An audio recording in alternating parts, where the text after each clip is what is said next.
Hi friends, this is Yana here today, and today we're self-drafting a cute sheared top.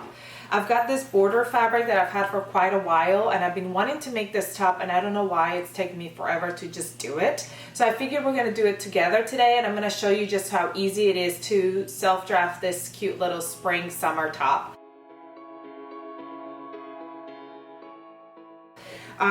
Like I said, I'm using this border, but if you don't have a border fabric, you can use any kind of fabric. It could be stretch, it could be non-stretch. It really does not matter because we're going to be shirring the top to make it fit.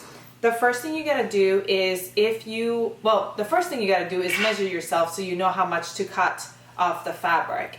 We're going to measure around the bust area. That's really the only, one of the two measurements I need. So we're gonna measure around the bust area and we're gonna collect that measurement. And after you get that measurement, you're gonna times that by 1.5. So we're gonna do 1.5 the width of the bust all the way around. And that's how wide we're gonna cut our fabric, 1.5, because when we shear it, the shearing is gonna bring it in. And then the other measurement you wanna take is from where you want your shirt to be, basically like your armpit area, because it's just gonna be like with a tie top, and where you want it to end, high hip, middle of the hip, all the way down. If you want to do a dress, you can go all the way down to however long you want your dress to be, and you're gonna measure that. And then when you have that measurement, you're gonna add 1/2 inch for seam allowance on each area. Like I want 1/2 inch of seam allowance at the top for the top side, and then I want 1/2 inch of seam allowance at the bottom. Or if you want your hem to be wider or whatever, you're going to add the seam allowance. I'm not gonna add seam allowance for the bottom because I have this beautiful border, so it doesn't really need to be hemmed. So I'm only adding 1/2 inch at the top for hemming the top. So I'm also going to be adding some cute little tie straps. So literally I'm just gonna make 2 ties and I'm gonna tie them here at the top. I'm probably gonna make mine about 15 inches each tie, 15 inches long, and I'm gonna make it about 4 inches wide, because what I'm gonna do is I'm going to fold them right sides together and sew. So I'm gonna cut 4 pieces, 15 inches long by 4 inches wide. Actually, I'm gonna make it 15 by 3 because I don't want it to be super wide. I don't want it to be 2 inches wide. I want it to be like 1.5 inches wide. So I'm gonna do 15 by 3 for my ties. And then for my bodice, I'm going to do 1.5 times the width of my bust measurement. And then from my armpit area to where I want my shirt to end or my dress to end, that measurement plus 1/2 inch for seam allowance on the top and 1/2 inch for seam allowance at the bottom if you need to do seam allowance. So I'm gonna go ahead and cut those pieces, 4 straps and 1 panel. And then we're gonna come back and show you how we're gonna shear it on the sewing machine and create our top. It's gonna be super easy and super quick. You're gonna love it. So my measurement around my bust was 36. So I'm gonna be cutting 54 for the width.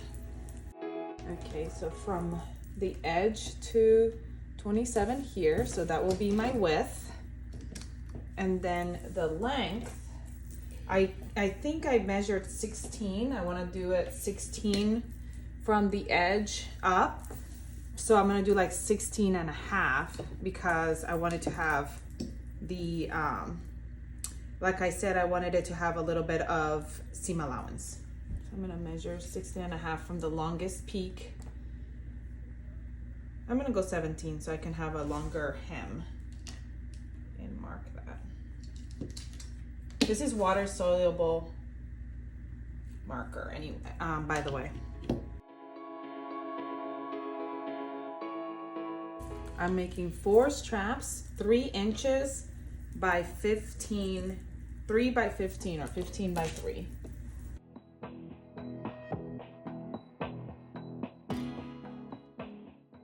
So I've got 2 and 2, 4 ties. I've got my middle panel. Now all I need is I'm gonna show you my shearing elastic thread, and we're gonna get started. All right, now here comes the fun part. I've got my elastic thread, which you can get this at many like fabric stores and such, but you can also get it online. Places like Wall Walk or Joann's online, or just like different websites, the sewingplace.com. There's a lot of places that you can get this elastic thread. I use some clips. That's what I usually like to use. I've got my straps here, and that's basically all, and a sewing machine, of course. So we're gonna start with the straps, and what I'm going to do is I'm gonna do this to each one of the straps, and I'm going to fold them right sides together. Now it's kind of hard to tell on my fabric what is the right side and what is the wrong side, because of the fact that this is a very similar to like the front and back fabric, but that's fine. We're just gonna narrow them. And as you can see here already, this is how wide my strap is gonna be minus the seam allowance. So this is about how wide that strap is gonna be. So if you want that strap to be a little bit thinner, then I recommend that you make the width smaller, maybe 2 inches instead of 3. Or if you want it wider, then obviously I recommend that you make the strap wider, like 4 inches instead of 3. What we're going to do is actually we're gonna start here at the corner, and we're going to kind of angle down. We're gonna start here. Remember to leave a little bit of seam allowance. We're gonna start and angle down so we have that kind of angle at our strap. We're gonna angle here, and then we're gonna turn and go down to the whole edge, because then we're gonna flip this tie over, and that's gonna be the top of our tie. We're gonna do that to all 4 pieces. All right, those are ready to be prepped, and they'll be ready to go. Now we're gonna grab this main fabric here, and the first thing we're going to do is we're going to hem our top. Now you can go ahead and finish off the top edge with like a sewing machine or a serger. If you're doing a sewing machine, you can do a zigzag stitch on your sewing machine.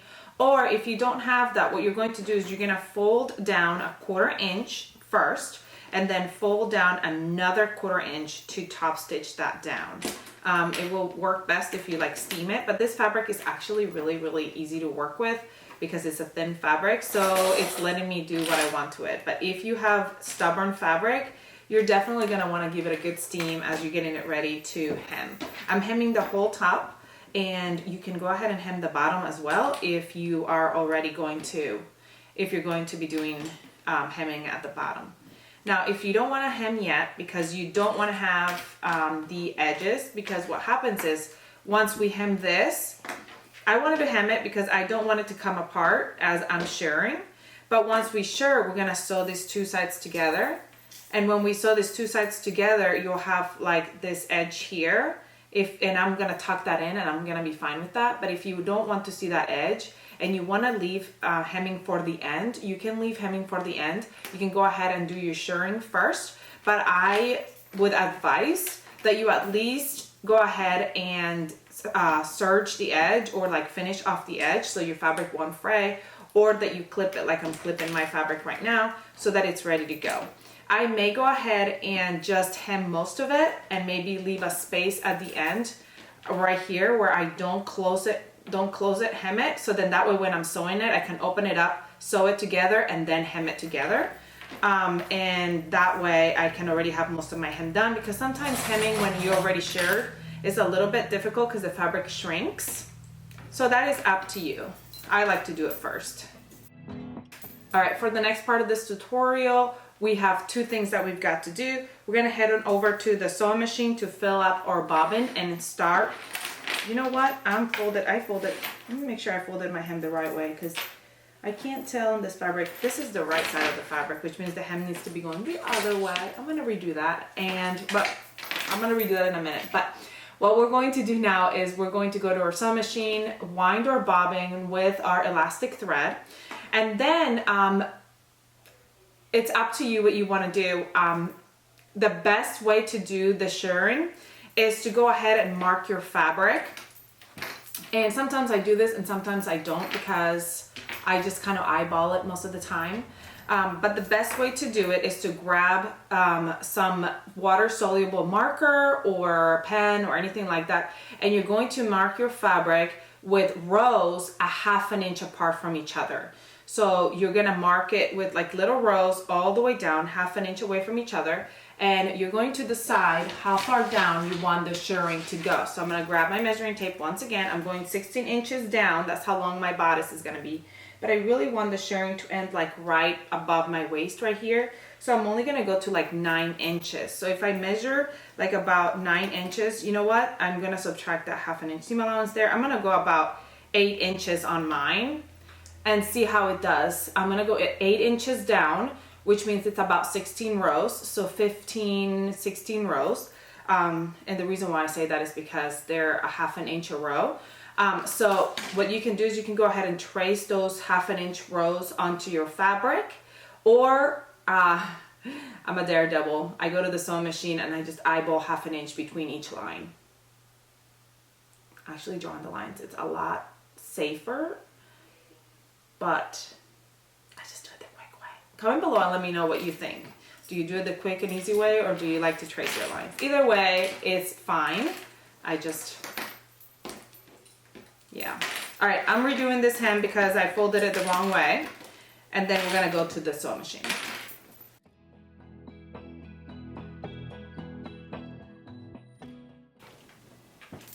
Let's head on over to our sewing machine.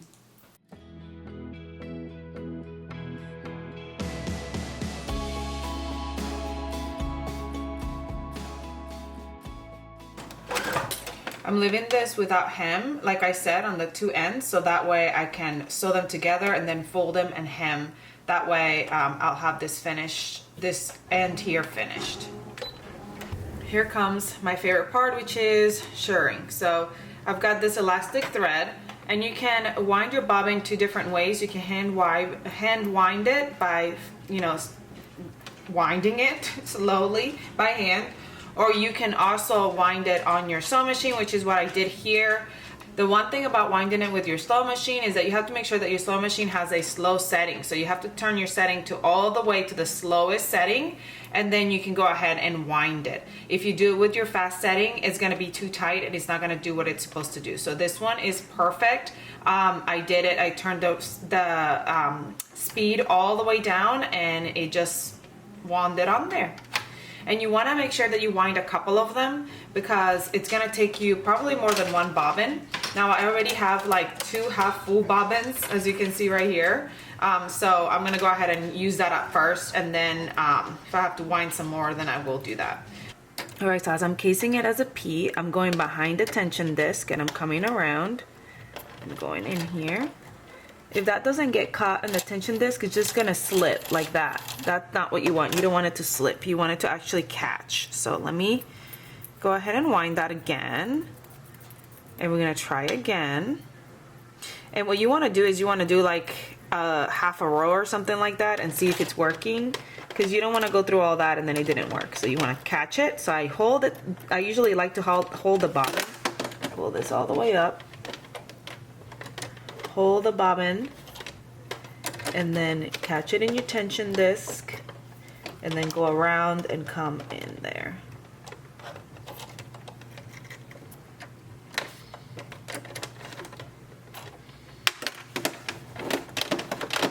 You're gonna pull it from the back.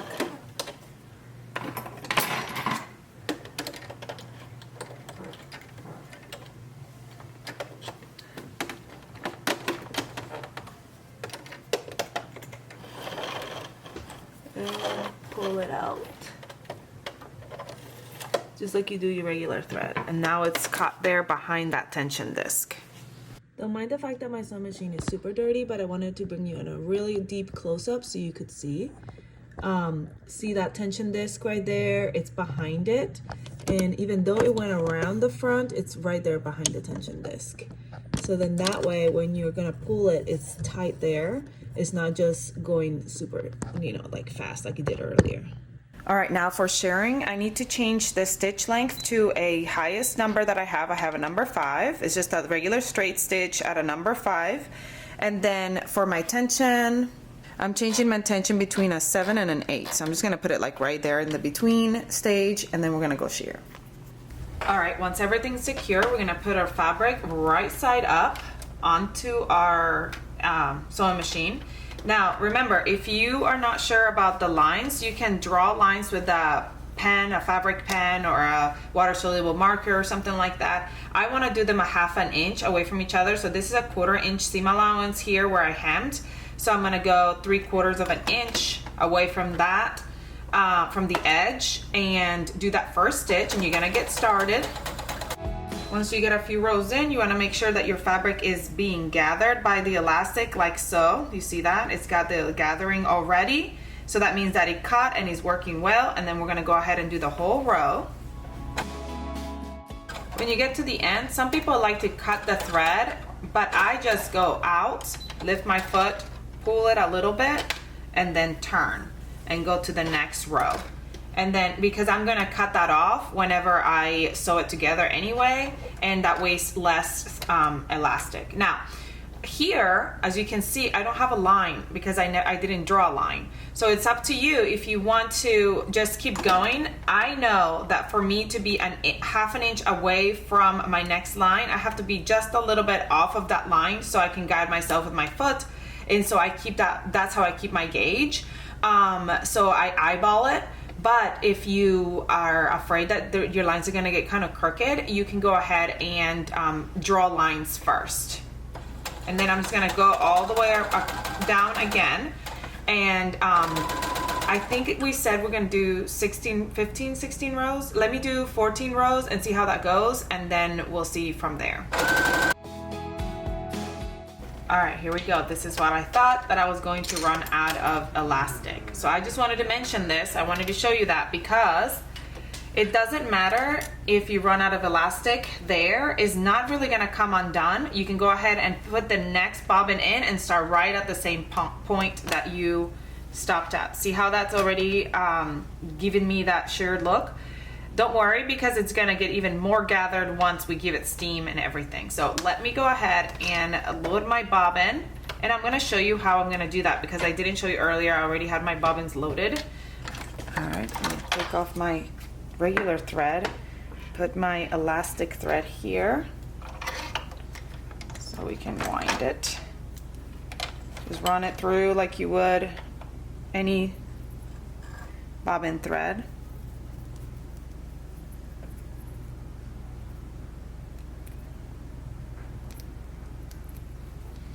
Place it on your bobbin holder.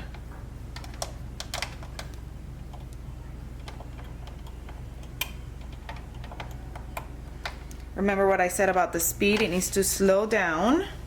Grab the top of the thread and then it's gonna start winding. If it gets tangled, make sure it loosens up because you don't want it to be tight. I think I have some more. I hope I have some more. If not, I don't know that I'm gonna be able to finish my top. Okay, so there it is, full bobbin loaded. All right, now I'm picking up right where I left off, going to that spot and doing the next few rows. As I'm fitting it, I'm like straightening my fabric so it doesn't like bunch up weird, but that's all I'm doing. All right, again, pull off, pull out, and turn. And we're going to the next row. You know what's frustrating? Let me show you because I want you to see this. A lot of threads will have this little notch here. And so when you put the thread onto the holder, you'll get caught on there and it will mess you up. That's what it just did. Make sure you put that towards the other side so that your thread is coming off this way so it's not gonna get stuck. I just did that and it cut my thread. And thankfully it was the end of the line, so it didn't do any other damage, but sometimes it does and you don't even realize it. It's very frustrating. All right, now I'm going the other way, and again, I'm using this edge of the foot to guide me and to see how wide I want that to be. All right, I'm gonna go ahead and finish off a few more rows. So you can see right here, it's coming into shape. It's looking so pretty. I'm gonna do a few more rows and then we're gonna come back and show you how that looks and we'll go to the next step. All right, so here we are with the straps. Now let's go ahead and cut. We're gonna cut like those corners where they kind of curve, and you can trim all this seam allowance that you have on here. It's up to you. Again, if you wanted to make these straps a little bit smaller, you could definitely do them thinner. Now I'm wondering, I'm gonna turn one around and see how wide it is, and if it's too wide, I might make mine thinner as well. because I don't want them to be super, super thick. So now we're just gonna turn them. I have this turning tool here. Okay, so now I'm gonna poke out those corners so that my area where I made that little turn looks nice and sharp like that. And here is my tie. I don't know, maybe this is a good size. I don't want them to be super thin either because I do want them to hide my bra strap. So there's that, and I'm gonna do that for all of them.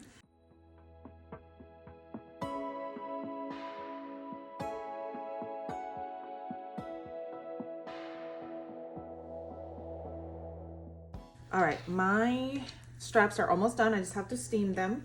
And now here's my top, and I'll have to steam that too, and I'm gonna show you. Look at how good that Shirring looks. It's gonna look even better once I steam it, and I'll show you that.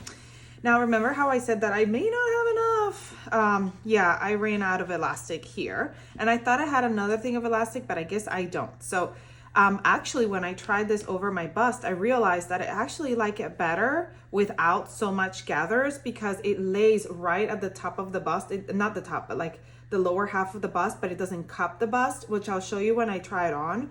So it means it's better for all these, for you to be able to see all this beautiful detail at the bottom of my shirt. But obviously you can do as many rows as you want. I've got 10 rows on this side, and I think that that's gonna be perfect. But I wanted to show you how to remove shirring just in case this happens to you. You don't wanna ruin your fabric. What I'm going to do, or if it happens, if you did it wrong and you need to take it off for some reason, what I'm gonna do is I'm gonna go, here's where I end it, and I'm just gonna go a little bit farther away from it and clip the thread and then just pull, okay? A little bit at a time, and it's gonna leave a little bit of holes there, but that's okay because when you iron it, your fibers of your fabric will come back together. But you just have to be careful. If you try to pull it too far, then you may rip your fabric, and you don't wanna do that, especially with delicate fabrics. This is a really light woven, so I don't wanna do that. So I'm just going a little bit in and then pulling those threads out and then pulling just a little bit at a time. And it's a little bit more time consuming than just pulling it all at once, but it will not leave like really big holes in your fabric and ruin your fabric, which is not what I want, especially because I think this is gonna be super, super adorable. So I'm gonna go ahead and pull this row out, and then I'm gonna show you how I'm going to steam it all together.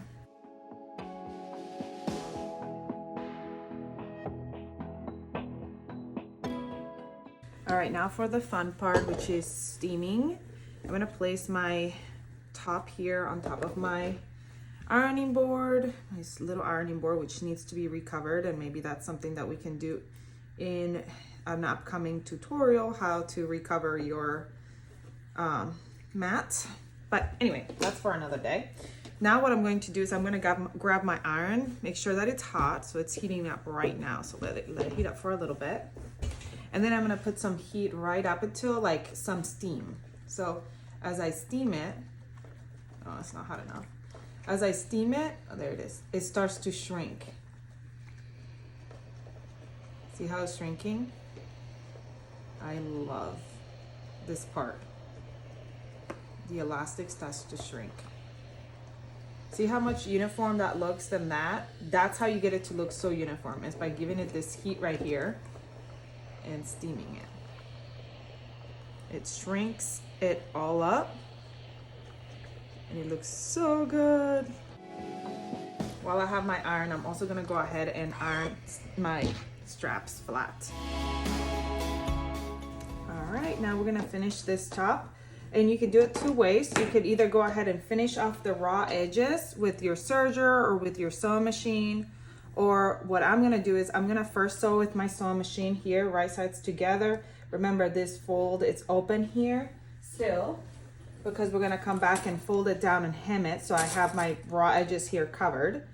So I'm gonna sew it right sides together here, and then I'm gonna go to my serger and actually serge that raw edge. If you don't have a serger, you can do that with your sewing machine. You could do a zigzag stitch there to finish that raw edge, so it's not gonna come unravel on you, because this fabric, being that it's woven, see how it has the little unraveling? You don't want that as you wash it and everything. It'll start, you don't want it to start doing that on you, and then, you know, it doesn't look very finished and nice. I'm gonna go do that. Then once we do that, we'll just finish the hem. We attach the straps and we are done.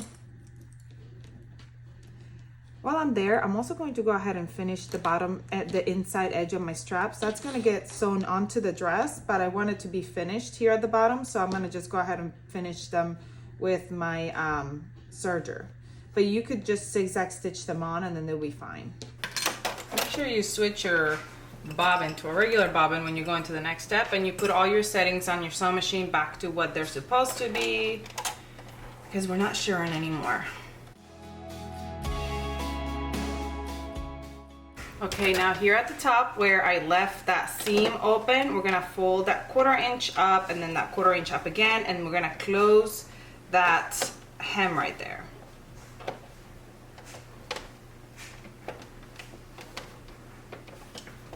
I'm gonna actually go in from the back, that way I can see it. Since it's just that little spot right there, it'll be fine. And here at the bottom, I would do the same if I had a hem, but since I don't, I'm just gonna hide this serger tail by folding it right over that seam allowance and top stitching it down. I usually top stitch it with a zigzag stitch. Once that's top stitched, you just cut it, the end of it off, and it's tucked in. All right, now our top is basically done. Here is our back. We're gonna trim all these little threads. And I turned it right side out. That seam will be in the back. And actually it matches, it's a little off, but it's okay. And this is the front. That's what the front looks like. And now what we wanna do, oh, it's looking so cute. Now I wanna sew in the ties. So this part, oh, I forgot to finish off this raw edges. I can do that in a little bit real quick. But what I'm gonna do is, like I said, just go real quick to the sewing machine and sew that. Then I'm going to place these ties wherever I want them to go. So like I'm gonna just pin them on. And then I'm gonna go to try them on and in front of the mirror and see how, like this is the middle piece, how far from the middle off they are, like a couple of inches here. I put them a couple of inches. And if that's what I want, then remember the wrong side face to the inside, then I will sew them on, just top stitch them on, and that's it. So I'm gonna go try it on, top stitch them on wherever I see that I want them to be, and then these get tied here at the top. And I have these little ties that I want to have here at the top, and that will be my finished top. So I'm gonna go try them on. I think this width of these ties is perfect. So cute. All right, let's go finish that up. All right, I tried it on and it fits perfectly, and it's about 3 inches away from the middle seam, so 3 inches out. And so the same for the front, 3 inches out away from the middle seam to fit perfectly. So then what I'm going to do is I'm just going to attach it to the bodice, and I'm gonna go like right above, like right where those lines are, where the stitching lines are, so that way they stay the same. And I'm just gonna go right on top of it and do it. Now for the edge, if you don't, I was thinking about this, if you don't have a serger, another thing you can do is you can fold this edge in towards the inside and then top stitch it closed. And then that way you don't have that raw edge in there if that's gonna bother you of the serger or whatever. So you just tucking it in. Once you tuck it in, I mean, I'm not doing a very good job because I'm just gonna go serge it, but once you tuck it in, you would just top stitch it or top stitch it right to that spot and you'll be good to go. So now what I'm gonna do is I'm gonna go serge those raw edges like I should have done already and I didn't yet. Or also you can just fold them a couple times, fold them up and fold it up. Actually I would fold them this way, wrong side out. So then when you attach them, you can, you know, like top stitch that down. That would work just as well. So I'm gonna go ahead and do that and sew it together. And then the only thing that you would have left is if you don't have a border print like I do, I have a border print, so I don't have to hem, you would just have to hem that and that would be it. So let's go finish those up. I'll try it on and show you what it looks like. I'm so excited.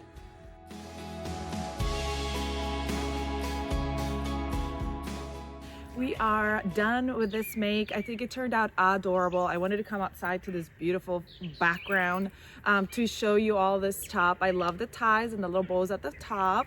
I think just shearing to that spot was perfect because it just goes straight down now, and it really accentuates the bottom of this dress, which is this gorgeous embroidery on the bottom of this fabric, which is this gorgeous embroidery here.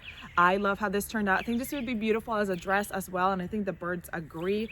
So pretty. This was so simple. The shearing turned out amazing. I hope you enjoyed this tutorial. Please come and like, share, subscribe if you haven't. I hope you make a ton of these tops and tag me if you do. Also, come find me on Instagram at eloise.ezra, where I do a lot of like day-to-day sews and stuff like that. And I hope you have a great rest of your day. Again, I think I already said that. And I'll see you all next time. Don't forget to subscribe. Bye.